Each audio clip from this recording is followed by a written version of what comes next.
You know, one of my favourite tropes in fiction is the "they were pulling the strings all along" trope. That is if it's, good. Keyword if. Oh no. I mean, another thing I really like is twist villains when they are done well. Oh, Jesus Christ! Masashi Kishimoto, what are you doing? Okay, so before I start with the main bit of the video, let me lay out a little roadmap of this series first. This first video will be about what I like about the original Naruto, and the second video will be about Naruto Shippuden and what I dislike about the Naruto series as a whole. So I'll be breaking down both of my problems with both of the series next video. It's just that in this video I'm focusing only on the original Naruto. If you watch my Legend of Korra videos, you can tell this is quite a similar way of how I did those, but Anyway, let's get on with the video. Let's first discuss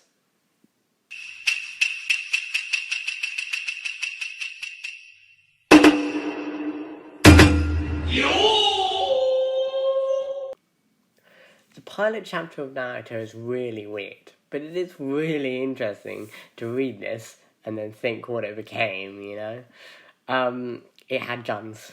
It had guns, which is weird, but yeah, it had that for some reason. It came out in 1997, obviously wrote by Masashi Kishimoto, and the weirdest thing, the most insane thing, is Naruto is not like the Nine-Tails Jinchuriki. Naruto is the Nine-Tails' son. Well, he's his son. I don't know how that works. I don't know who his mum was. They never say. But it's weird. It's like a hybrid or a chimera or something. I'm not quite sure. He's also quite, he's evil. He's not like this underdog in the main story. He's like straight up like almost evil because his so-called friend gets stuck and he just pees on him. Yeah, that happens. I don't know what the writer of this was smoking when he made it, but you know what? I enjoyed the chapter. Maybe not the way he intended, but I enjoyed it nonetheless. It's just weird. After Naruto pees on the guy, I still can't get over that. It's still really weird. Anyway, after Naruto pees on the guy, he goes to like an early version of Hiruzen, so the third Hokage, and Hiruzen gives Naruto a mission to make a friend, which, yeah, it's just kind of sad. I think you're lonely at that point when the Hokage, the leader of the village, is giving you a mission to make a friend. So he goes to Ichiraku Ramen, which, thank God, that's still there. Some sort of familiarity I can make. And he meets a drunk guy, and he drinks alcohol himself, even though I think he's like 12 in the story.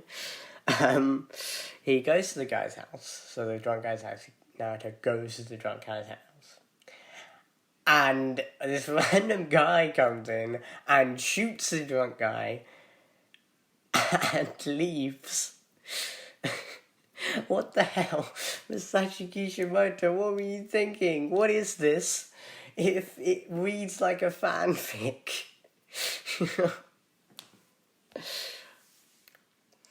Okay, it does it helps to frame it though, I think. It helps to frame the rest of the series when you look at where it started and where it ended. It started with this evil brat who is the son of who's son of Nine-Tails Kurama, and it ended with Naruto. Well, it kind of still hasn't ended because Boruto, but it ended with Naruto being Hokage and then getting nerfed in Boruto. It's just interesting. Huh?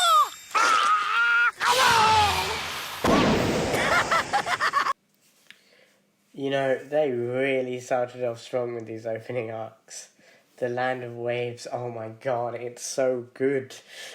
Zabuza and Haku are really what got me hooked on this series. I mean, when Naruto breaks the Nine-Tailed Seal, whew, yeah, you better believe I was obsessed. And when Sasuke died, of course, that was definitely very tense. At the end, Naruto convinces Zabuza and Haku to be, nice again. But here's a problem that will come up a lot. He talked no jutsu to them. Yeah, and I know just what'll beat this guy.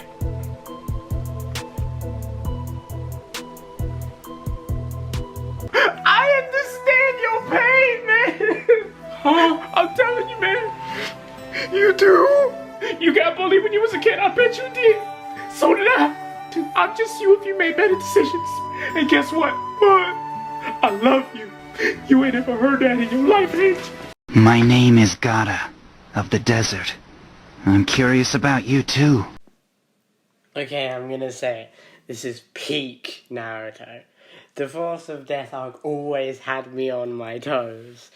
It's Team 7 gets an upper hand, and then Orochimaru just slams them back down like it never even happened. It's just so good, and it's what I think the war arc in Naruto Shippuden should have been. Like a desperate struggle, but it wasn't. And yeah, I'll get into that in the next part, obviously. The Garo and Rock Lee fight is obviously my favourite scene. I mean, it's just so good. And then when Rock Lee dropped his leg weights, I screamed. That's my honesty right there. I did scream a bit. It was very intense. It's just such a good arc that I genuinely, at least at this moment, cannot think of a bad thing to say about it. It is that good. This is peak Naruto, and it never gets as good as this. Not that the rest is bad, because it's definitely not. And, I mean, it's my favourite anime, so of course it's, never gets bad, but it just, this is the height of Naruto. You're no longer human! You're a demon!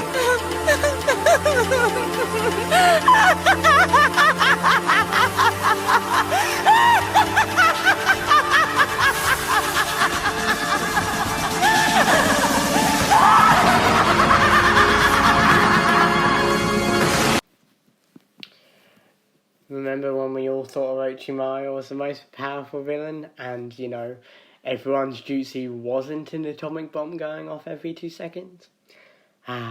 Simpler times. The fight between Orochimaru and who is in the third Hokage is quite good, yeah.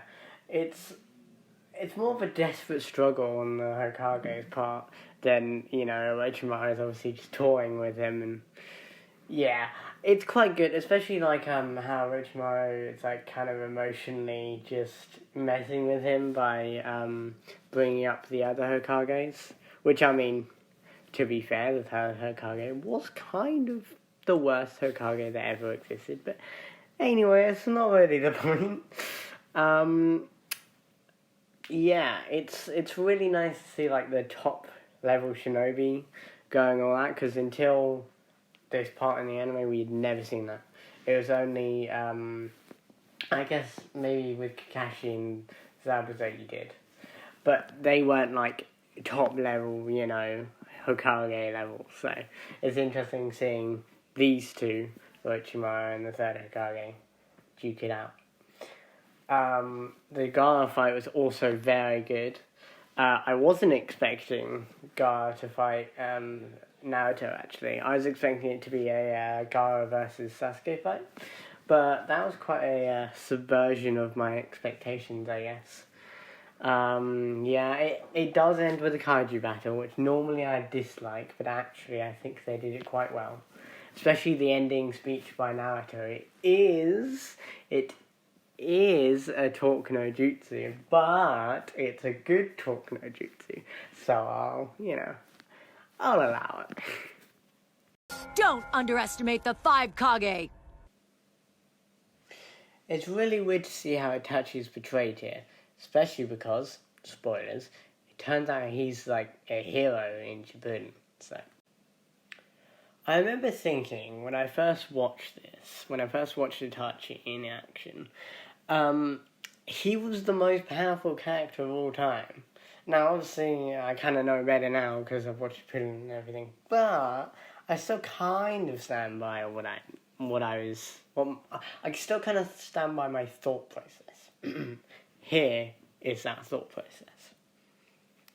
Okay, so we see Itachi, Genjutsu Kakashi, and he has pain for, like, basically, he perceives time in, like, the Genjutsu world to be a lot longer than it actually is in the normal world. So I was thinking, couldn't he just, like, Genjutsu someone to have, like, a happy, normal life, and then when they come out of the Genjutsu, they realise it was all fake. I mean, that would destroy a person, you know? So I'm pretty sure you'd be guaranteed a win there. I can guess why they didn't do this, though. It's just too powerful. I'm pretty sure Toby tried to do this in the Road to Ninja movie. Oh my god, I should do the movies. I completely forgot about it. Anyway, complete sidetrack. Maybe I'll do the movies at some point.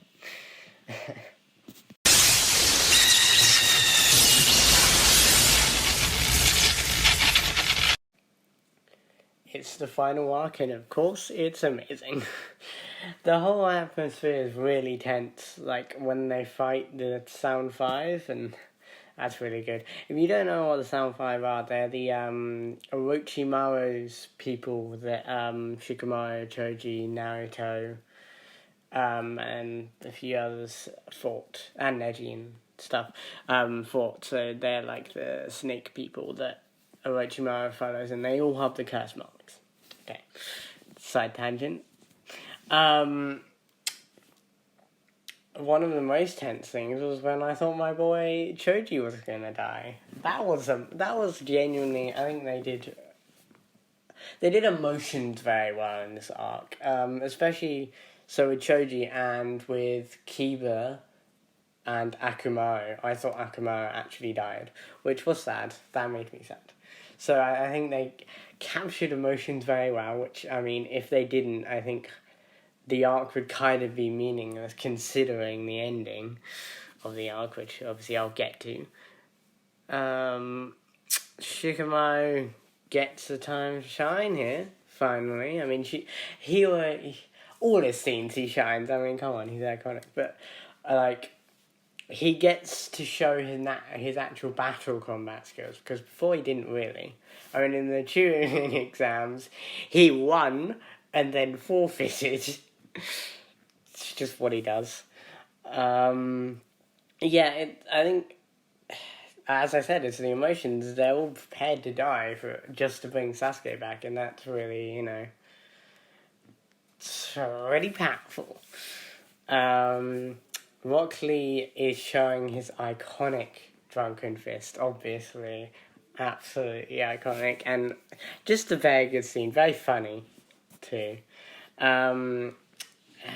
He does it against Kaminari, who is, fun fact, an Otsutsuki. I think I said that right.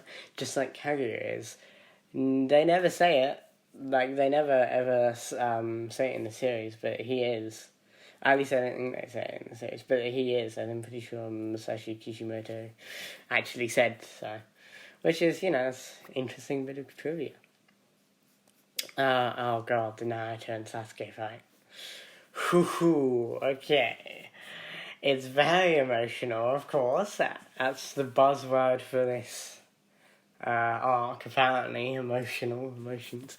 But Kishimoto definitely wrote this very well, and he wrote it like none of them held back, which is very good, because in a lot of these kind of rivalry battles, I feel like you always have at least one hold back, which is normally the main character, because main character's normally goody two-shoes, doesn't want to fight their friend. But no, Naruto goes full in on this. I mean, he does some insane stuff. Like, he uses he uses all his shadow clones as he combines all his shadow clones, and then they grab Sasuke and all throw him into the cliff. It's cool.